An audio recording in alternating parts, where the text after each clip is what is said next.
साक्षात्कार की कसौटी है। आत्म साक्षात्कार तथा काम सुख कभी साथ साथ नहीं चलते। कृष्ण भावना भावित व्यक्ति जीवन मुक्त होने के कारण किसी प्रकार के इंद्र सुख द्वारा आकर्षित नहीं होता। यह सर्प सजा भोगा दुखनियो यह आनंदय कौंतय न तेषु रमते बुधा। बुद्धिमान मनुष्य दुख के कारणों से भाग नहीं लेता, जो कि भौतिक इंद्रियों के सत्संग से उत्पन्न होता है। हे कुंती पुत्र, ऐसे भोगों का आदि तथा अंत होता है। अंत में चतुर व्यक्ति उनमें आनंद नहीं लेता। तात्पर्य, भौतिक इंद्र सुख उन इंद्रियों के स्पर्श से उद्भूत है जो नाशवान है, क्योंकि शरीर स्वयं ही नाशवान है। मुक्त आत्मा किसी नाशवान वस्तु में रुचि नहीं रखता। दिव्य आनंद के सुखों से भली भांति अवगत व भला मिथ्या सुख के लिए क्यों सहमत होगा। पुराण में कहा गया है, रमन्ते योगिनः सत्यानंद चिदानमन इति रामपदन पर ब्रह्म धीयते। योगी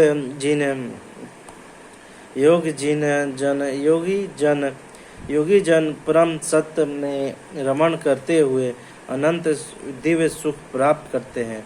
इसीलिए परम सत्य को भी राम कहा जाता है। भागवत में भी कहा गया है, नाय देहो देहाज भाजम नित्य लोक कष्टाने कर्मन्ते उड़भुजा ए तपो दिव्य पुत्रा येन सत्व सदय स्मात् ब्रह्म सौख्यतनम। हे पुत्रों, इस मनुष्य योनि में इंद्र सुख के लिए अधिक श्रम करना व्यर्थ है। ऐसा सुख तो शुक्रों को भी प्राय है। इसकी अपेक्षा तुम्हें इस जीवन में तप करना चाहिए, जिससे तुम्हारा जीवन पवित्र हो जाए और तुम असीम दिव्य सुख प्राप्त कर सको। अंत में जो अर्थात योगी या दिव्य ज्ञानी है, वे इंद्र सुखों की ओर आकर्षित नहीं होते, क्योंकि वे निरंतर भवरोगों के कारण हैं। जो भौतिक सुख के प्रति जितना ही आसक्त होता है, उसे उतने ही अधिक भौतिक दुख मिलते हैं। सकृत्य सुढ़ परकसिम मोक्षणित कर्म क्रोध देव वेग स वित्त स सुख ई नरम। यदि इस शरीर को त्यागने के पूर्व कोई मनुष्य इंद्रियों के वेग को सहन करने तथा इच्छा एवं क्रोध के वेग को रोकने में समर्थ होता है, तो वह संसार में सुखी रह सकता है। तात्पर्य, यदि कोई आत्म साक्षात्कार के पथ पर अग्रसर होना चाहता है, तो वह उसे भौतिक इंद्रियों के वेग को रोकने का प्रयत्न करना चाहिए। यह वेग है वाणी वेग, क्रोध वेग, मनोवेग, उदर वेग, उपस्थित वेग तथा जो व्यक्ति इन विभिन्न इंद्रियों के वेगों को तथा मन को वश में करने में समर्थ है, वह गोस्वामी या स्वामी कहलाता है। ऐसे गोस्वामी नियंत्रण संयमित जीवन बिताते हैं और इंद्रियों के वेगों का तिरस्कार करते हैं। भौतिक इच्छाएं पूर्ण न होने पर क्रोध उत्पन्न होता है और इस प्रकार मन, नेत्र तथा वक्षस्थल उत्तेजित होते हैं। अंत में इस शरीर का परित्याग करने के पूर्व मनुष्य को इन्हें वश में करने का अभ्यास करना चाहिए। जो कर सकता है जो ऐसा कर सकता है वह स्वरूप प्रसिद्ध माना जाता है और आत्म साक्षात्कार की अवस्था में वह सुखी रहता है।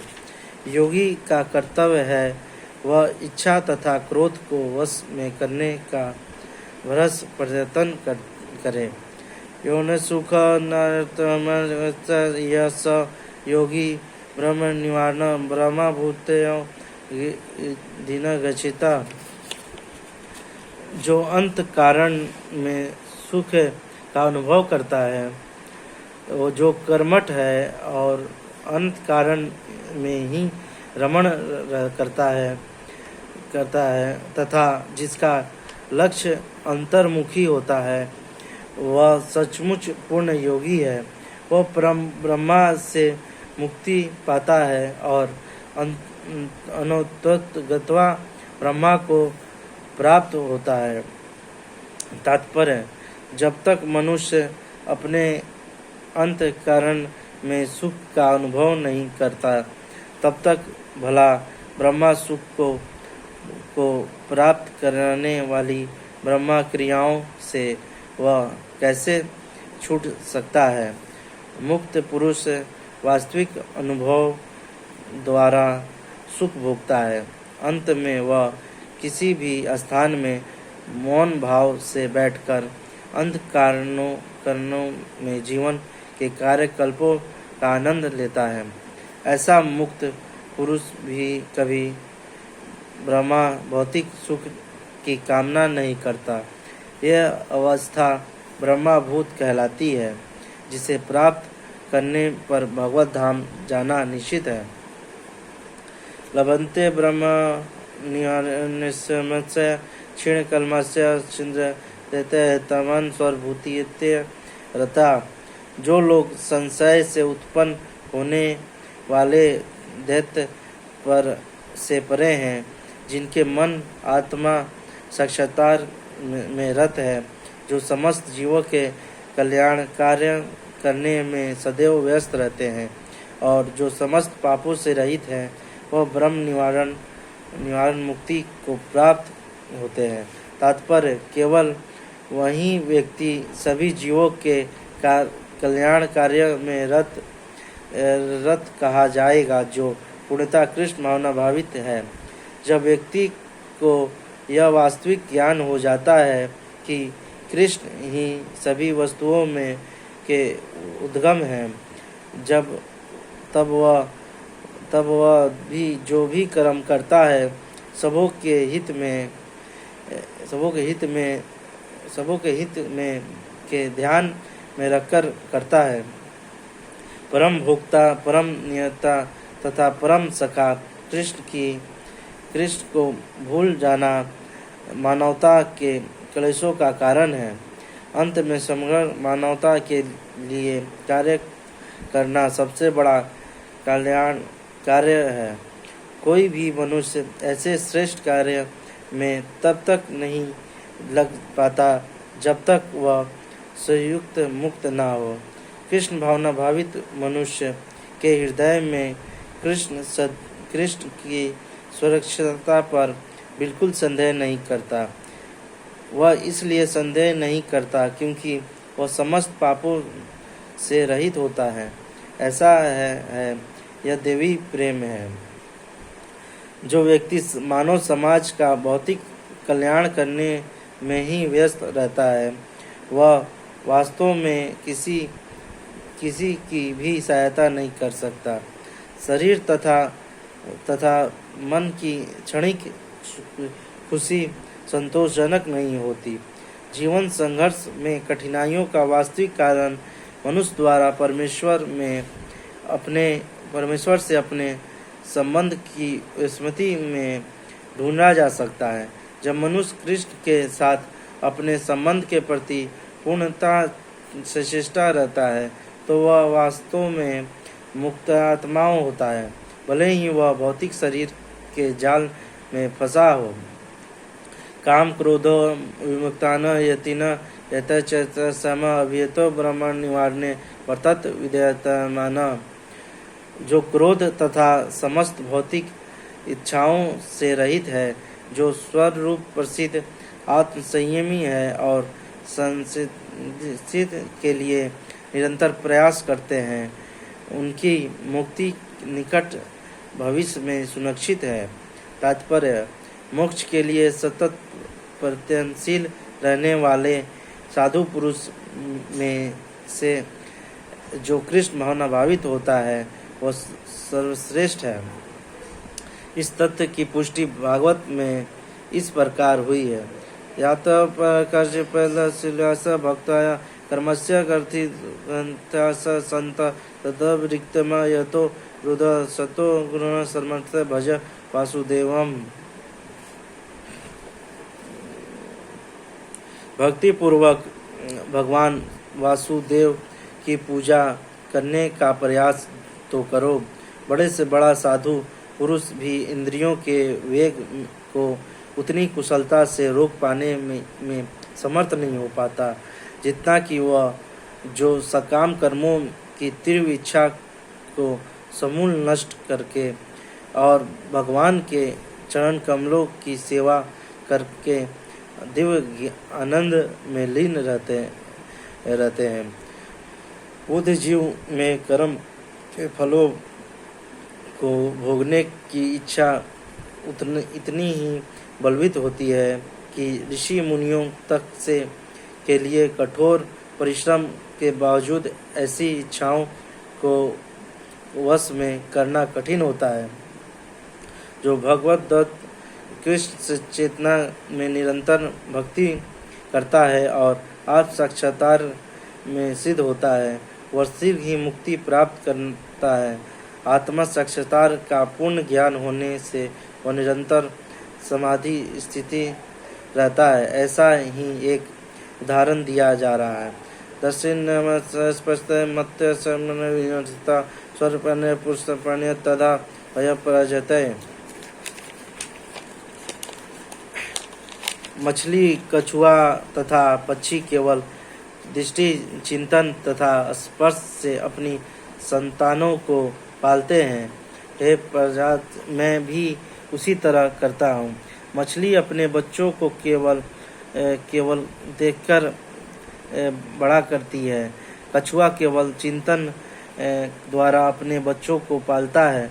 कछुआ अपने अंडे स्थल में देता है और स्वयं जल में रहने के कारण निरंतर अंडों का चिंतन करता रहता है।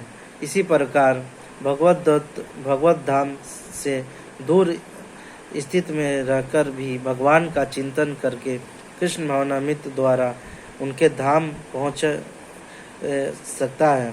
उसे भौतिक क्लेशों का अनुभव नहीं होता। यह जीवन अवस्था ब्रह्म निर्वाण अर्थात भगवान में निरंतर लीन रहने का कारण भौतिक कष्टों का अभाव कहलाती है।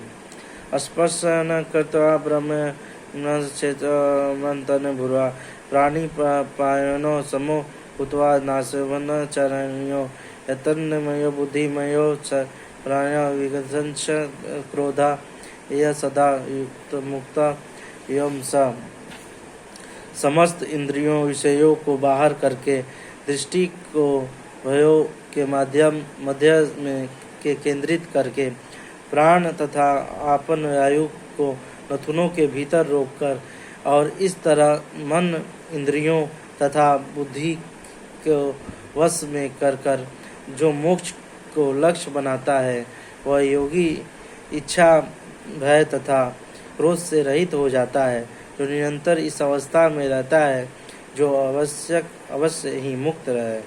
तात्पर्य: कृष्ण भावनामय मित्र में रत होने पर मनुष्य तुरंत ही अपने आध्यात्मिक स्वरूप को जान लेता है, जिसकी पश्चात भक्ति के द्वारा वह परमेश्वर को समझता है। जब मनुष्य भक्ति करता है तो वह दिव्य स्थिति को प्राप्त होता है और अपने कर्म क्षेत्र में भगवान की उपस्थिति का अनुभव करने योग्य हो जाता है। यह विशेष स्थिति मुक्ति कहलाती है। मुक्ति विषय से उपयुक्त सिद्धांतों का प्रतिपादन करने में श्री भगवान अर्जुन को यह शिक्षा देते हैं कि मनुष्य किस प्रकार अष्टांग योग का प्रयास करके इस स्थिति को प्राप्त होता है। यह अष्टांग योग 8 विधियों यम नियम आसन प्राणायाम प्रत्याधान धारण ध्यान तथा समाधि से विभाजित है। छठे अध्याय में योग के विषय में विस्तृत व्याख्या की गई है। 5वें अध्याय के अंत में तो इसका प्रामाणिक विवेचन ही दिया गया है। योग में प्रत्याधार विधि से स्पर्श रूप स्वाद तथा गंध का निराकार कारण होता है और तब दृष्टि को दोनों बाहों के बीच में लाकर अध खुली पलकों से उसे नासग्रह पर केंद्रित करना पड़ता है। आँखों को पूरी तरह बंद करने से कोई लाभ नहीं होता, क्योंकि तब जो सो जाने की संभावना रहती है, न कि ही आँखों को पूरा खुला रखने से कोई लाभ है, क्योंकि तब तो इंद्र विषयों द्वारा आकर्षित होने का भय बना रहता है। नथुनों के भीतर श्वास की गति रोकने के लिए प्राण तथा अपना वायुओं को सम किया जाता है। ऐसे योगाभ्यास से मनुष्य अपनी इंद्रियों के ऊपर नियंत्रण प्राप्त करता है, ब्रह्मा इंद्र विषयों से दूर रहता है और अपनी मुक्ति की तैयारी करता है। इस योग विधि से मनुष्य समस्त प्रकार के भय तथा क्रोध से रहित हो जाता है और परमात्मा उपस्थिति का अनुभव करता है। दूसरे शब्दों में कृष्ण भावनामृत योग के सिद्धांतों को संपन्न करने की सरलतम विधि है। अगले अध्याय में इसकी विस्तार से व्याख्या होगी, किंतु कृष्ण भावना भावित व्यक्ति सदैव भक्ति में लीन रहता है, जिससे उसकी इंद्रियों के अनंत प्रवृत्त होने का भय नहीं रह जाता। अष्टांग योग की अपेक्षा इंद्रियों को वश में करने की यह अधिक उत्तम विधि है। भोक्ता सर्वकर्मस्वरम श्रुता सर्वभूतान ज्ञात्वा मां शांति मुच्यते। मुझे समस्त योगों तथा तपस्याओं का परम भोक्ता, समस्त लोकों तथा देवताओं का परमेश्वर एवं समस्त जीवों की अवकर्य एवं हितैषी जानकर मेरे भावना मित्र से पूर्ण पुरुष भौतिक सुख दुखों से शांति लाभ करता है। तात्पर्य: माया के वशीभूत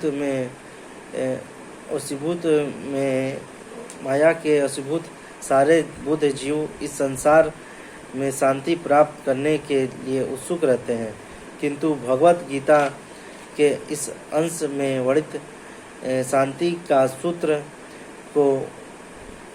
को वे नहीं जानते। शांति का सबसे बड़ा सूत्र यही है कि भगवान कृष्ण समस्त मानवीय कर्मों के भोक्ता हैं। मनुष्य को चाहिए कि प्रत्येक वस्तु भगवान की दिव्य सेवा में अर्पित कर दे, क्योंकि वे ही समस्त लोकों तथा उनमें रहने वाले देवताओं के स्वामी हैं। उनसे बड़ा कोई नहीं है। वे बड़े बड़े देवताओं शिव तथा ब्रह्मा से भी महान हैं।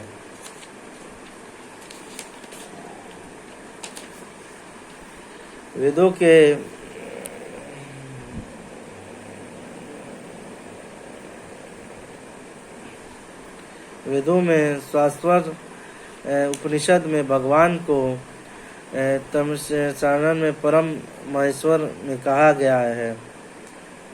माया के वशीभूत होकर सारे जीव स्वार्थ अपना पूर्वतत्व जताना चाहते हैं, लेकिन वास्तविक तो यह है कि सर्वथा भगवान की माया का प्रभुत्व है। भगवान प्रकृति माया के स्वामी हैं और बुद्ध जीव प्रकृति के कठोर अनुशासन के अंतर्गत है। जब तक कोई इन तथ्यों को समझ नहीं लेता, तब तक संसार में विशिष्ट या समिष्ट रूप से शांति प्राप्त कर पाना संभव नहीं है। कृष्ण भावनामृत का यही अर्थ है। भगवान कृष्ण परमेश्वर में हैं तथा देवताओं सहित सारे जीव उनके आश्रित हैं। पूर्ण कृष्ण भावनामृत में रहकर ही पूर्ण शांति प्राप्त की जा सकती है। यह 5वें अध्याय कृष्ण भावनामृत की जिसे समानता कर्म योग कहते हैं, हरि की व्याख्या है। यहाँ पर इस प्रश्न का उत्तर दिया गया है कि कर्म योग से मुक्ति किसी तरह प्राप्त होती है। कृष्ण भावनामृत में कार्य करने का अर्थ है परमेश्वर के रूप में भगवान के पूर्ण ज्ञान के साथ कर्म करना। ऐसा कर्म दिव्य ज्ञान से भिन्न नहीं होता। प्रत्यक्ष कृष्ण भावनामृत भक्ति योग से ज्ञान योग वह पथ है जिससे भक्ति योग प्राप्त किया जाता है। कृष्ण भावनामृत का अर्थ है परमेश्वर के साथ अपने संबंधों का पूर्ण ज्ञान प्राप्त करके कर्म करना और इस चेतना की पूर्णता का अर्थ है कृष्ण या श्री भगवान का पूर्ण ज्ञान। शुद्ध जीव भगवान के अंश रूप में ईश्वर का शाश्वत दास है। वह माया पर प्रभुत्व जताने की इच्छा से ही माया के संपर्क में आता है और यही उसके कष्टों का मूल कारण है। जब तक वह पदार्थ के संपर्क में रहता है, उसे भौतिक आवश्यकताओं के लिए कर्म करना पड़ता है, किंतु कृष्ण भावनामृत उसे पदार्थों की परिस्थिति में स्थित होते हुए भी आध्यात्मिक जीवन में ले जाता है, क्योंकि भौतिक जगत के भक्ति का अभ्यास करने पर जीव का दिव्य स्वरूप पुनः प्रकट होता है। जो मनुष्य जितना ही प्रकृत है, वह उतना ही पदार्थों के बंधन से मुक्त रहता है। भगवान किसी की